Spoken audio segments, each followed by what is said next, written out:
it's nice up here. I'll get you out of the city for a few days. I think you're gonna have fun with these girls. They seem cool. We have Bonfire, the story of three rebellious girls who are trying to, I guess, figure out who they are while their parents are neglecting them. So, like, while I really enjoyed the movie for, like, what it was, I thought the theme, I kind of felt like it was very darkly foreshadowing, like, a potential terrible life for these three girls. And that could be really harsh, and I could have misinterpreted it, and it was still a wonderful performance from everybody involved in it. But I watched it and I thought, oh, where are they going to be in 10 years? I hope they're not panhandling. And that was kind of like where my brain was going the entire time. But it wasn't a bad film. It was just... Or in jail after burning down. But like directorially, it's kind of directed like a horror film, even with a voiceover. So you're kind of expecting the worst to happen, just the way the visuals were, the way it was kind of set up.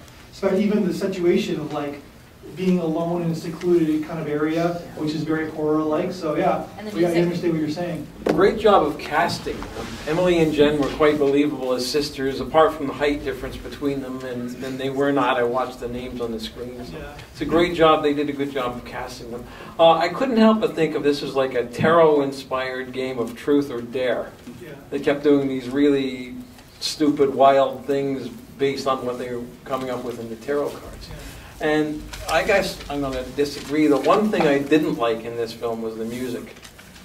Especially when they were throwing the china into the lake and the music was almost too loud and overpowering, and I wanted to pot the music down, and I didn't like it that much to begin with. But the rest of the film, yeah, great. There's nothing more subjective than music. It's for not like music is so, everybody has so many different tastes and the way they were trying to be so strong, but all along, I think the music was a reflection of how afraid they actually were, and they were still way too young to be left alone in a house like that.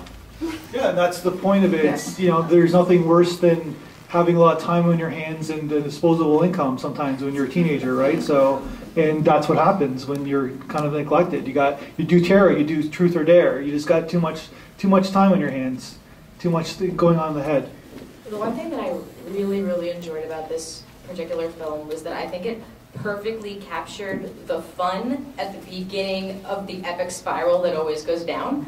Like whenever you like hear about a kid falling into the wrong crowd or like something, there's always a moment where it's fun and exciting and exhilarating. And I think this movie captured that moment and instilled it really, really well. Because you can kind of see how this girl who wouldn't have done these things normally got completely swept up in it. And like that part I thought was really brilliantly portrayed.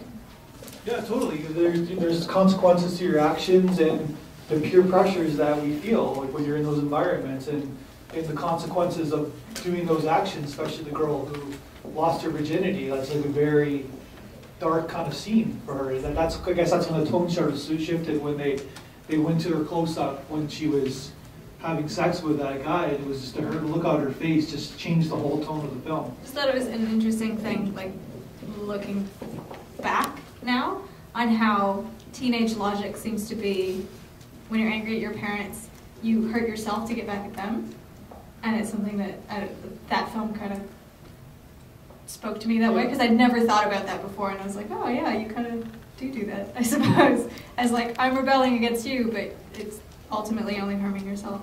I just thought it was a good... Yeah, totally. I guess that's sort of one of the themes of the film. If you tell me if I'm right. Yeah. I didn't think the ending was really sad at all. I thought it was actually very empowering. And quite frankly, I have to say too, when the movie began, even though we're going back a bit, is it okay? We're going to the other film? Yeah. Yeah, can I just say one more thing about this stuff? I have to say, because there's so much, like girls can be very mean. And when the outsider came, I was worried. I was kind of hiding behind my scarf thinking, oh no, they're going to set up all kinds of mean things for this new girl. So actually, it's interesting that we all had like some positive reaction to like the house on fire. I mean, what does that say about the human condition? When actually they bonded really well, and they supported each other, and they gave each other like hugs when they needed it. Like they really, that came through, and I think that made me so happy to see, like, women, you know, doing that for each other, you know what I'm saying? And together they put the fire out. I think that was actually quite lovely. The only bad reaction I had was I love dishes, and when you threw them in the I was like, don't take it out on the dishes. Set her stuff on fire. But then you did, so that was good. I loved it.